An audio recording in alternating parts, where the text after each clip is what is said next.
और भाई ओबामा साहब, सबसे पहले तो बड़ा सादा सा सवाल है सर, ये डोनाल्ड लू की कांग्रेशनल कमेटी में जो कांग्रेशनल हियरिंग थी उसमें तो सब कुछ एक्सपोज नहीं हो गया? यानी पाकिस्तान तहरीक इंसाफ का जो नैरेटिव था उसको खासा डेंट नहीं पहुंचा इस इनके स्टेटमेंट्स के बाद? बिस्मिल्लाहिर्रहमानिर्रहीम। देखिए, अगर मैं उनकी स्टेटमेंट को गौर से सुनूं तो उसमें उन्होंने बाज लफ्जों का इस्तेमाल किया है जिसकी बेसिस पे वो झूठ नहीं बोल रहे लेकिन वो सच नहीं बता रहे। उन्होंने कहा है कि जी, मैं जाती तौर पे या हमारी गवर्नमेंट जाती तौर पे इसके अंदर, मतलब पर्सनली का लफ्ज इस्तेमाल हुआ है कि हम लोग इसमें मुलव्वस नहीं हुए। वो यहां तक तो सही कह रहे कि वो पर्सनली मुलव्वस नहीं हुए, वो इस बात पे तो उनकी बात बिल्कुल सही है। लेकिन जो बात थी उन्होंने, और दूसरा आप जो कह रहे हैं ना वो उसमें कि उसमें नहीं नहीं, आई मीन आपका तो नैरेटिव यही था ना कि अमेरिकी मुदाखलत हुई है और अमेरिका ने आपकी हुकूमत गिराई है, तो आप एग्री करते हैं जो डोनाल्ड लू कह रहे हैं कि उसमें वो मुलव्वस नहीं थे? आप इससे एग्री करते हैं? नहीं, देखिए, उन्होंने कहा मैं पर्सनली बीच में इन्वॉल्व नहीं था रिजीम चेंज के अंदर, ठीक है। इसका मौकफ, I was not personally involve in it, ठीक है, ये याद रखें। रिजीम चेंज जो हुई है वो नहीं, हुई है बट पर्सनली इज नोबडी ना सर, वो यूएस असिस्टेंट सेक्रेटरी हैं सर, और उसी रोल के अंदर जाहिर है असद मजीद साहब से मुलाकात हुई थी, जिसको डिनाई भी वो नहीं कर रहा है। कि आप उनके अल्फाज सुनिए, सारी गेम अल्फाजों की होती है, ठीक है। तो he is not telling a lie but he is not telling the whole truth, ठीक है। उन्होंने कहा है कि मैं पर्सनली, ये गवर्नमेंट पर्सनली नहीं थी, ये सारा कुछ हुआ है through the PDM and the forces, जिन लोगों ने इसको यहाँ पे चेंज किया। लेकिन अगर आप उस साइफर का जो मतन पढ़ें, उसमें एक इंफॉर्मेशन, वो तो हम सबको पता है ना कि वो तो नेशनल सिक्योरिटी काउंसिल में उसके ऊपर सब लोगों ने इत्तेफाक किया था कि नंबर 1 उसकी लैंग्वेज जो थी वो गलत थी, नंबर 2 उसकी एक धमकी आमेज लैंग्वेज थी जिसकी बेसिस पे वो किया था, नंबर 3 ये था कि उसके अंदर इस चीज का इतराफ किया गया था जिस पे डिमार्श हुआ था कि वो पाकिस्तान के अंदर मदाखलत हुई है, उसकी वजह से मदाखलत हुई है। मदाखलत को हम कहते हैं इंटरवेंशन इंग्लिश में, ठीक है। तो वो इंटरवेंशन हुई है। अब इंटरवेंशन के पीछे वो कहते हैं कंस्पिरेसी नहीं है। अच्छा, इंटरवेंशन के पीछे हमेशा प्लानिंग होती है।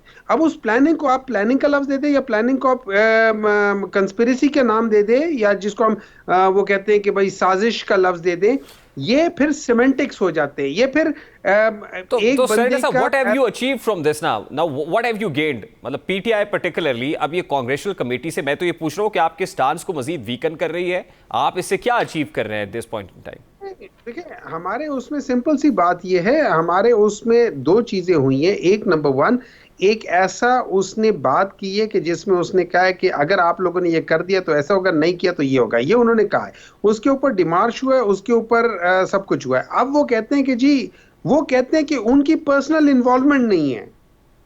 वो सही कहते हैं उनकी पर्सनल इन्वॉल्वमेंट नहीं है, लेकिन मैसेज उन्होंने ही दिया है। वो इस बात का इतराफ कह रहे हैं कि मैंने उनके साथ बात की और मैसेज दिया। वो ये नहीं बट मैं तो ये कह रहा हूं ना सर कि पर्सनल कैपेसिटी में तो डोनाल्ड लू इज नोबडी ना, वो तो यूएस असिस्टेंट सेक्रेटरी है और वो स्टेट को रिप्रेजेंट करता है।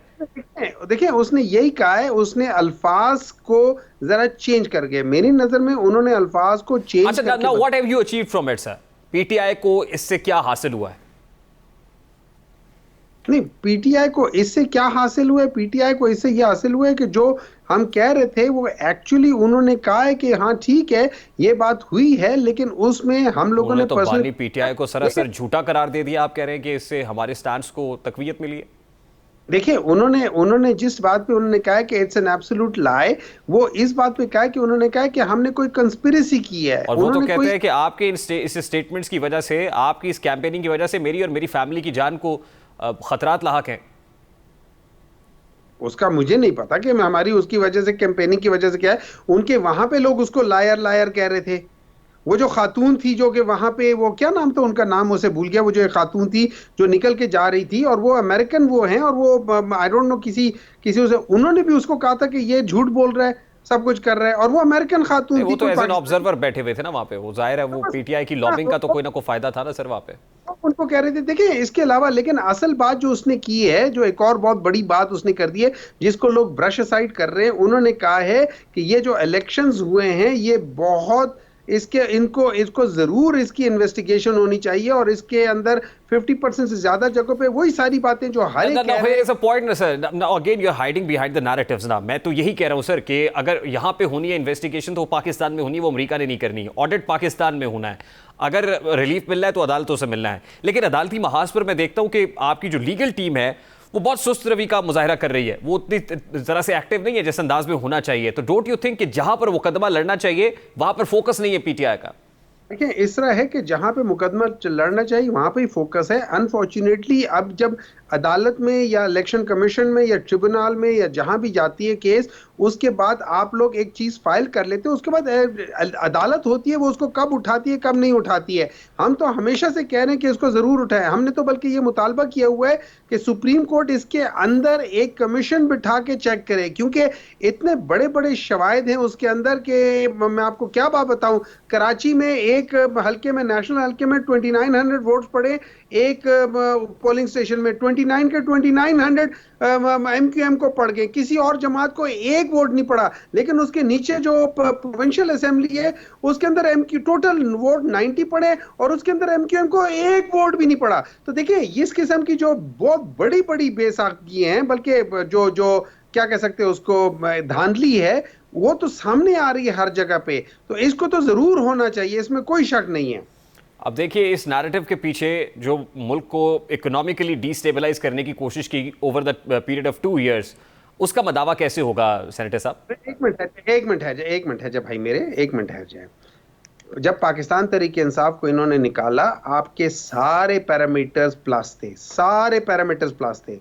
इन लोगों की ना कैपेसिटी थी, ना कैपेसिटी है, ना कैपेसिटी होगी। अगर इन लोगों की कैपेसिटी होती तो ये याद रखे, वो पाकिस्तान जो 1960s और 70s में दुनिया में सबसे बेहतरीन तरीके से जा रहा था, लेकिन जब से ये दो पार्टियां आनी शुरू हुई है उसके बाद से आप देखें पाकिस्तान कहां से कहां पहुंच गया है। वहां जहां पे चाइना वाले आके यहां से सीखते थे कि इस तरह किस तरीके से आप अपनी प्लानिंग करते हैं, किस तरीके से आप पीएसडीपी फंड्स को वो करते हैं, किस तरीके से आप वहां पे यहां पे सीखने आने वाले लोग हमसे आगे निकल के, वो पीआईए जो पूरी दुनिया में टॉप की 2-3 एयरलाइंस में होती थी, जब से ये लोग हुकूमत नहीं तो सेनेटर साहब, इसका मतलब क्या है? मुल्क को आग लगा दे या तबाही कर दे मुल्क की? देखिए, इसकी वजह ये है, इन सब चीजों की वजह सिर्फ एक है, वो है कि 1970s के बाद पॉलिटिकल मैन्यूवरिंग शुरू हो गई थी।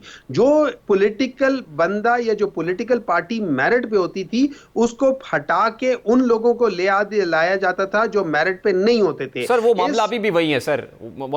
आप you know who is responsible for that, ये मैं भी जानता हूं, ये आप भी जानते हैं सर। यही मसला है, और जो लोग रिस्पॉन्सिबल है एक्चुअली उन्हीं के ऊपर ये सारी रिस्पॉन्सिबिलिटी रेस्ट करती है। उन्हीं को चाहिए कि अपनी पॉलिसीज को चेक करें। और रिस्पॉन्सिबल तो वो भी है ना सर, 2018 वाले भी, जो आउट ऑफ टर्न प्रमोशन लेके आए थे। क्या देखें, 2018 13 हो, 8 हो या 2 हो या 96 हो या 90 हो या 1984 हो या 1971 हो, जब भी हो, ये पॉलिटिकल मैन्यूवरिंग नहीं होनी चाहिए। यही वजह है कि पाकिस्तान नीचे जा रहा है। आप लोग क्यों नहीं समझते? हम लोग पुरानी चीजों की बेसिस पे अगली गलत कामों को जस्टिफाई कर रहे हैं, बजाय इसके कि उससे सीख के और अपने आप को दुरुस्त करें। आपने सीख लिया सर? आपने 2018 में जो कुछ किया था उससे सीख लिया है? अगर हमने सीकर ना हुआ था तो आज हम डील करके इधर बैठे होते। तो फिर आज किसके साथ बैठने के लिए तैयार है आप? फिर भी पॉलिटिकल फोर्सेस तो बैठने के लिए तैयार नहीं है, आप तो फिर एस्टैब्लिशमेंट की तरफ देख रहे हैं। देखिए, हम किसी की तरफ नहीं देख रहे। अगर हमने एस्टैब्लिशमेंट की तरफ देखना होता है, हम डील कर चुके होते हैं। आपको कितने बड़े बड़े जर्नलिस्ट ने, कितने बड़े बड़े लोगों ने नहीं बताया कि इमरान खान के पीछे लोग गए हैं, कितने कितने लोग गए उनके साथ करने के लिए, यार ये कर लो, वो कर लो, फलाना कर लो। वो जब वहां से बयान दे रहा है, कोई एक चीज कर रहा है कि मैंने ये नहीं करना, मैंने वो नहीं करना, कोई तो वजह होगी, तो वो ये कह रहे हैं ना। नहीं, वो क्या कह रहे हैं?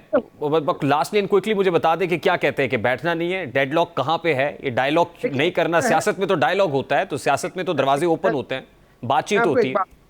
देखिए, एक चीज, बातचीत अपनी जगह पे होती है। बातचीत दो किस्म की होती है, एक इशू के ऊपर बात होती है और एक आपस में बातचीत होती है कि चलो हम दोनों मिलके बैठ जाते हैं, बाकी सारी चीजें भाड़ में जाए, हम लोग मिलके खाते हैं। हम ये बातचीत करना नहीं चाहते। हम चाहते हैं कि इशू के ऊपर बात करो। और सबसे बड़ा इशू पाकिस्तान का क्या है? Political engineering. उसके लिए हम चाहते हैं कि इलेक्शन फ्री, फेयर और ट्रांसपेरेंट हो। उसके लिए किसके साथ बैठने को तैयार है आप? उसके लिए हर वो पॉलिटिकल पार्टी जो समझती है कि election manoeuvring political party means political party. Yes of course, क्योंकि ये याद रखें, मैं एक बात बताऊं, इलेक्शन कमीशन कॉम्प्रोमाइज है, कॉम्प्रोमाइज था, कॉम्प्रोमाइज है, कॉम्प्रोमाइज रहेगा। बाकी फोर्सेस उसके ऊपर प्ले करती हैं और यही सारी चीजें हैं कि ये सारी ब्यूरोक्रेसी, ये सारा एक ही है। इनको हम सेनेटर साहब लास्टली हुकूमत में आने के बाद यानी शहबाज शरीफ साहब ने भी, आसिफ जरदारी साहब ने भी, बिलावल साहब ने कहा मिसाक मफाहमत करते हैं, तो इससे बेहतर अपॉर्चुनिटी क्या होती है फिर?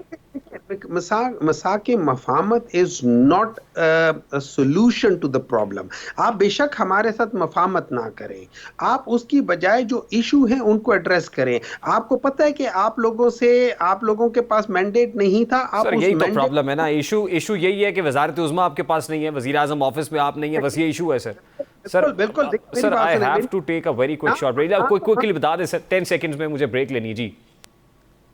उज़्मा या उसकी बात होती तो फिर तो हम बाकी बीच कर रहे होते। हम लोगों ने बाज जगहों पे जहां जहां इवन केपी के अंदर बाज ऐसे सीट्स हैं जो हम समझते हैं कि ये लोग मेरिट पे जीते हैं, हमने उनका कोई वो नहीं किया। केपी के अंदर ऐसी सीट्स हैं जो हम समझते हैं कि ये मेरिट पे नहीं हुई हैं, हम उसकी बात कर रहे हैं। हमारे अगर किसी सीट के ऊपर किसी को है तो हम वो खोलने के लिए तैयार है, कोई ऐसा मसला नहीं है। लेकिन असल चीज ये हो जाती है कि आपको मेरिट को प्रिवेल करना है और पॉलिटिकल मेरिट जब तक सामने नहीं आएगी आपके ठीक है आगे सेनेटर साहब, मुझे ब्रेक लेनी है।